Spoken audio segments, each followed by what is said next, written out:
இப்போ நல்ல super taste இருக்குது.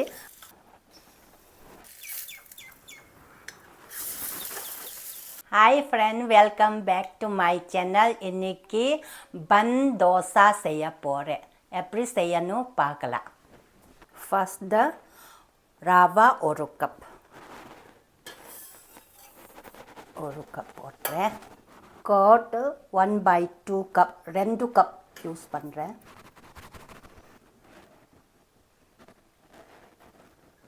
ரெண்டு கப் 1/2 கப் 2 டைம் யூஸ் பண்ணுறேன். கர்ட் 1/2 கப் தண்ணி அதே கப்பில் யூஸ் பண்ணுறேன். இது இப்போது எல்லாம் மிக்ஸ் பண்ணி கிரைண்ட் பண்ணுறேன்.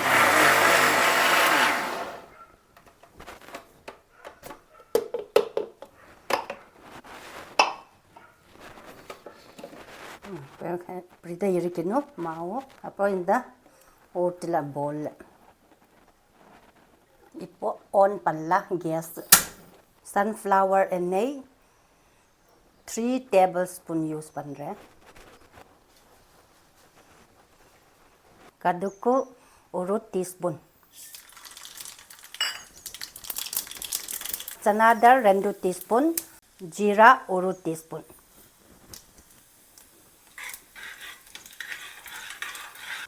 ஒரு வெங்காயம் சாப் பண்ணின வெங்காயம் சின்ன சின்ன,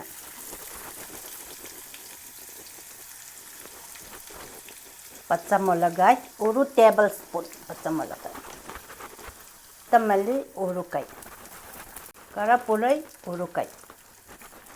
எல்லாம் மிக்ஸ் பண்ணணும். எல்லாம் மிக்ஸ் பண்ணி நல்லா ஃப்ரை பண்ணணும். உப்பு 1 டீஸ்பூன்,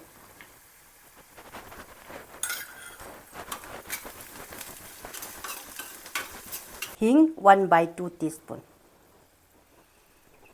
இப்போ எல்லாம் மிக்ஸ் பண்ணலாம். இப்போ போதும். இப்போ கேஸ் ஆஃப் பண்ணலாம். கேஸ் ஆஃப் பண்ண முடிஞ்சிச்சு. இப்போ கொஞ்சம் கூல் இருக்கட்டும். அப்புறம் தான் மாவில் மிக்ஸ் பண்ணணும். ஃப்ரை பண்ண கொரியாண்டர் லீவ் எல்லாமே ஃப்ரை பண்ண இது போட்டலாம். இப்போது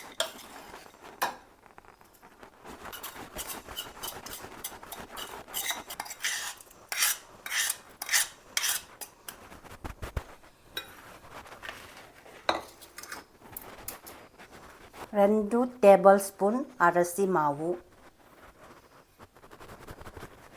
1 டீஸ்பூன் பேக்கிங் சோடா. இது எல்லாம் மிக்ஸ் பண்ணணும்.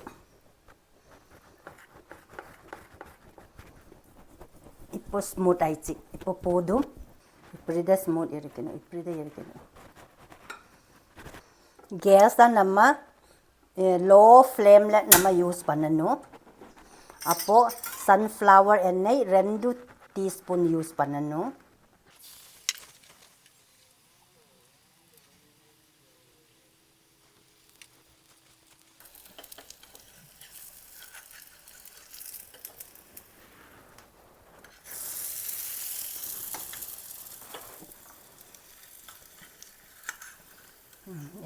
இப்போ நல்லா பர்ஃபெக்ட் ஆயிடுச்சு பாரு.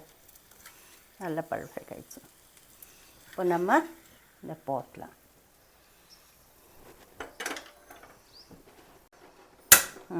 கேஸ் ஆன் பண்ணலாம்.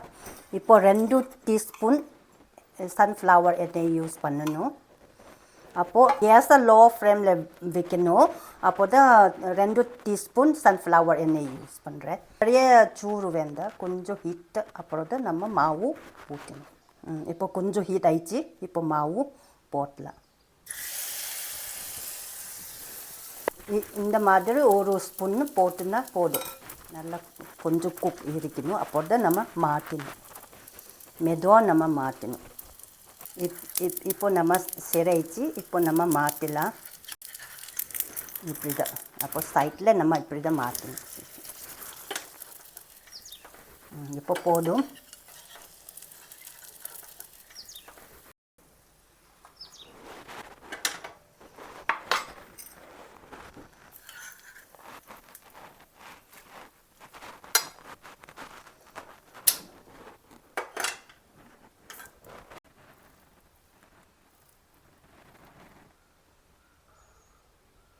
ஃப்ரெண்ட்ஸ் இப்போ பன் தோசா செஞ்சு முடிஞ்சிச்சு. நான் முன்னாடி ஒரே டைம் செஞ்சு அப்போது நல்ல சூப்பர் டேஸ்ட்டு இருக்குது. அதுக்கு இப்போது 2 டைம் இது செகண்ட் டைம் செஞ்சுதான். இது பாரு நல்ல சூப்பர் பாயில் ஆயிடுச்சு, ஃப்ரை ஆயிடுச்சு, நல்ல டேஸ்ட் ஆயிடுச்சு. பாரு நல்ல சூப்பரில் இருக்குது. அந்த பன் தோசா இதே மாதிரி நீங்கள் வீட்டில் செஞ்சு பாருங்க. ஃப்ரெண்ட்ஸ் மறக்காமல் சப்ஸ்கிரைப், லைக், ஷேர், கமெண்ட் பண்ணுங்க. அடுத்த வீடியோவில் மீண்டும் சந்திப்போம். Bye friends.